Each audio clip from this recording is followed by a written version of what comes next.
Shalom Bapak Ibu, baik yang ada di Sidoarjo, Mojokerto maupun di Tulungagung. Hari ini kita akan merenungkan firman Tuhan yang saya kasih tema tentang memelihara semangat dan harapan hidup. Kita akan belajar dari putra Yakub bernama Yusuf. Saya ambil dari Kejadian pasal 41 ayat 51 dan 52. Demikian bunyi firman Tuhan. Yusuf memberi nama Manasye kepada anak sulungnya itu, sebab katanya, Allah telah membuat aku lupa sama sekali kepada kesukaranku dan kepada rumah bapakku. Dan kepada anaknya yang kedua diberi nama Efraim, sebab katanya Allah membuat aku mendapat anak dalam negeri kesengsaraanku. Melihat nama-nama dari putra-putra Yusuf ini, Manasye yang berarti Allah membuat aku lupa sama sekali kepada kesukaranku, dan Efraim yang berarti Allah membuat aku berbuah dalam negeri kesengsaraanku, menggambarkan bagaimana semangat seorang yang bernama Yusuf. Yusuf selalu menjaga semangat dan harapan hidupnya.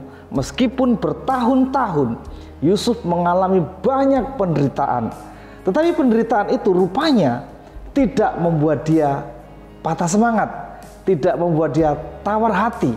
Nah, yang menjadi persoalan kita adalah, apakah ketika kita mengalami kesulitan, pergumulan, kita tetap bersemangat atau tidak?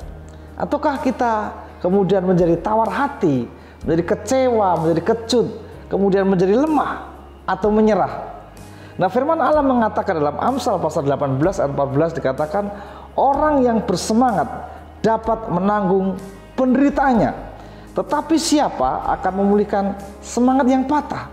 Artinya, dalam setiap kesulitan-kesulitan yang kita hadapi, kita harus tetap bersemangat. Jika Anda ingin menang, jangan pernah kehilangan semangat, jangan menjadi tawar hati.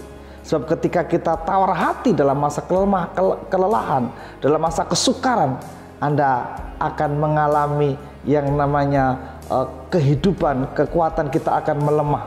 Nah, bagaimana supaya kita terus menjaga semangat kita? Firman Allah mengatakan dalam Yesaya pasal 40 ayat 29. Dia mengatakan demikian. Dia memberi kekuatan kepada yang lelah dan menambah semangat kepada yang tiada berdaya. Ayat 31. Tetapi orang-orang yang menanti-nantikan Tuhan mendapat kekuatan baru. Mereka seumpama raja wali yang naik terbang dengan kekuatan sayapnya. Mereka berlari dan tidak menjadi lesu. Mereka berjalan dan tidak menjadi lelah. Satu kunci supaya kita tetap bersemangat adalah dekat dengan Tuhan. Sebab Tuhan adalah sumber semangat itu.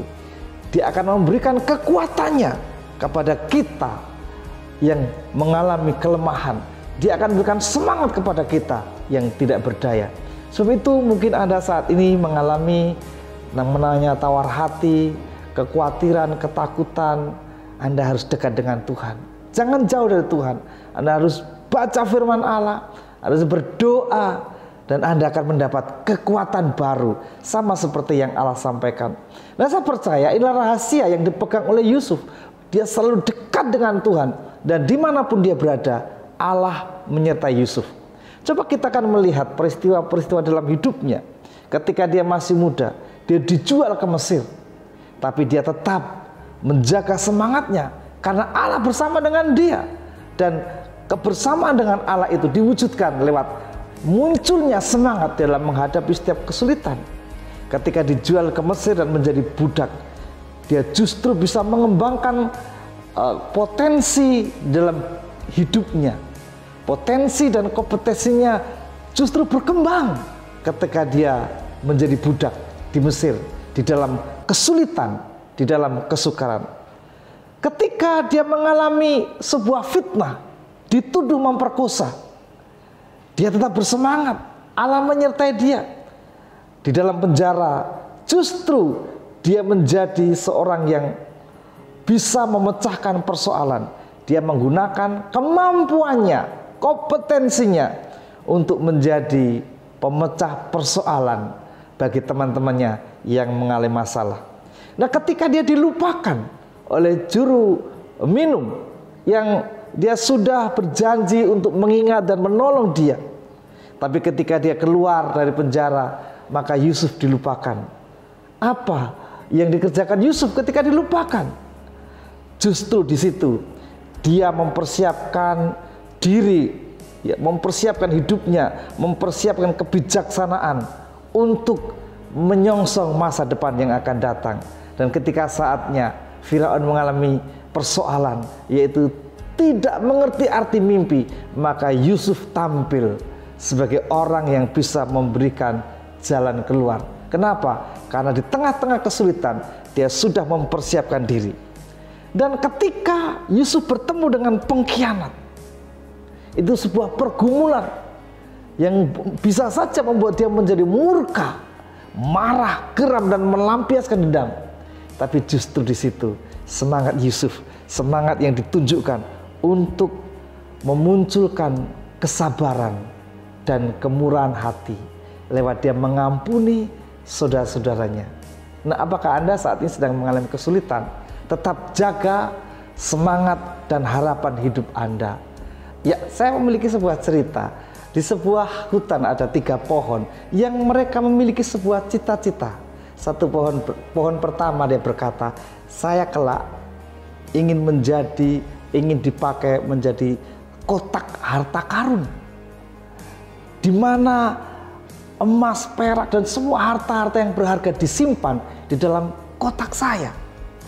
Tidak kalah pohon kedua berkata, saya ingin menjadi kapal yang besar, di mana raja-raja dan pejabat-pejabat bangsawan menaiki saya.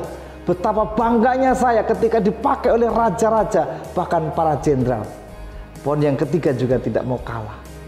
Saya tidak mau ditebang. Saya ingin tumbuh sampai ke langit. Saya ingin sampai dekat dengan Allah.